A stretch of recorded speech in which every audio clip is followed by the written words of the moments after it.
HSC ফলাফল অসন্তোষ, শুরু হচ্ছে খাতা পুনর্নিরীক্ষণের সুযোগ, জানুন বিস্তারিত আবেদন প্রক্রিয়া।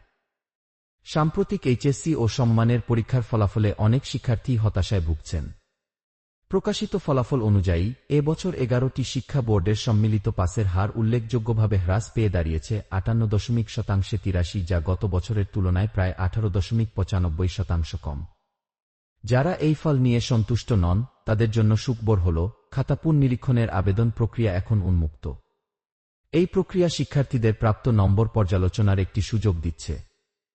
শিক্ষার্থীরা যদি তাদের বর্তমান প্রাপ্ত নম্বর নিয়ে সংশয়ে থাকেন, তবে বোর্ড নির্ধারিত নিয়মাবলী অনুসরণ করে নিজেদের উত্তরপত্র পুনর্নিরীক্ষণের জন্য আবেদন করতে পারবেন।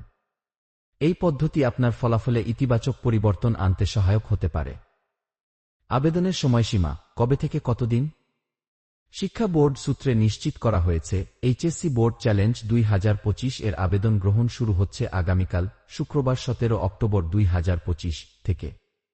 আবেদন জমা দেওয়ার শেষ তারিখ নির্ধারিত হয়েছে আগামী 23 অক্টোবর 2025। এই নির্দিষ্ট সময়সীমার মধ্যেই আগ্রহী শিক্ষার্থীদের আবেদন সম্পন্ন করতে হবে। আবেদন ফি কত টাকা লাগবে? প্রতিটি পত্রের জন্য পুনর্নিরীক্ষণ ফি নির্ধারণ করা হয়েছে মাত্র 150 টাকা। শিক্ষার্থীরা যে কয়টি বিষয়ে আবেদন করবেন সেই অনুযায়ী মোট ফি পরিশোধ করতে হবে। এইচএসসি বোর্ড চ্যালেঞ্জ 2025 অনলাইন আবেদন নির্দেশিকা।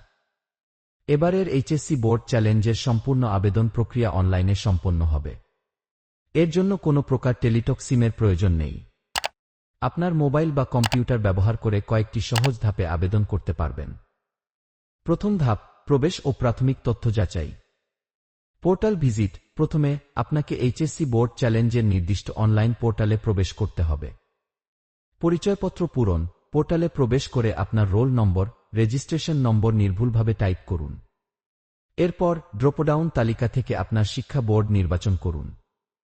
তথ্য জমা দিন। সকল তথ্য সঠিকভাবে পূরণ করার পর সাবমিট বোতামে ক্লিক করুন। দ্বিতীয় ধাপ, যোগাযোগ নম্বর ও বিষয় নির্বাচন।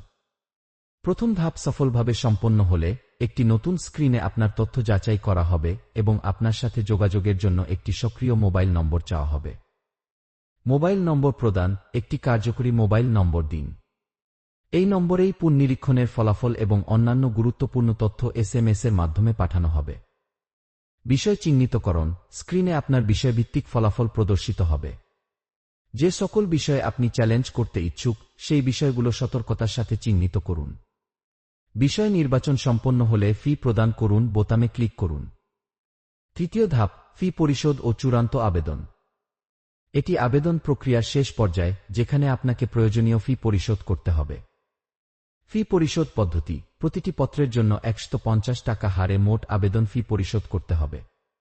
আপনি বিকাশ, নগদ, সোনালী সেবা, ডিবিবিএল রকেট অথবা টেলিটক মোবাইল সিমের মাধ্যমে এই ফি পরিশোধ করতে পারবেন। আপনার পছন্দের পেমেন্ট গেটওয়ে নির্বাচন করে প্রদর্শিত নির্দেশাবলী অনুসরণ করুন। আবেদন নিশ্চিতকরণ। ফি সফলভাবে পরিশোধ হওয়ার পর পুনরায় আবেদনের পোর্টালে ফিরে এসে জমা দিন সাবমিট বাটনে ক্লিক করে আপনার আবেদনটি নিশ্চিত করা অত্যাবশ্যক। এই ধাপটি সম্পন্ন না করলে আপনার আবেদনটি কার্যকর হবে না। বিশেষ জ্ঞাতব্য ও গুরুত্বপূর্ণ তথ্য। ফি অপরিবর্তনীয়। একবার আবেদন ফি জমা দেওয়ার পর তা আর ফেরতযোগ্য নয়। সময়সীমার বাধ্যবাধকতা। 17 অক্টোবর থেকে 23 অক্টোবর 2025 এর মধ্যে আবেদন প্রক্রিয়া সম্পন্ন করা বাধ্যতামূলক। অতিরিক্ত বিষয় সংযোজন। একবার আবেদন জমা দেওয়ার পরেও যদি কোনো শিক্ষার্থী অতিরিক্ত বিষয়ে আবেদন করতে চান, তবে নতুন করে সম্পূর্ণ তথ্য পূরণ না করে পূর্বের পদ্ধতি অনুসরণ করে নতুন বিষয় যোগ করে ফি পরিশোধ করা যাবে। ফলাফল ঘোষণা। সাধারণত আবেদন প্রক্রিয়া শেষ হওয়ার প্রায় 1 মাসের 30 দিনের মধ্যে পুনর্নিরীক্ষণের ফলাফল প্রকাশিত হয়। আবেদন প্রক্রিয়া সম্পন্ন হওয়ার পর ফলাফলের জন্য অপেক্ষা করুন এবং একই সাথে আপনার উচ্চশিক্ষা ও ভবিষ্যতের প্রস্তুতি চালিয়ে যান। এইচএসসি বোর্ড চ্যালেঞ্জ 2025 সংক্রান্ত যেকোনো পরবর্তী আপডেট এবং ভর্তি বিষয়ক গাইডলাইনের জন্য আমাদের সাথে সংযুক্ত থাকুন। আপনার ভবিষ্যৎ সাফল্য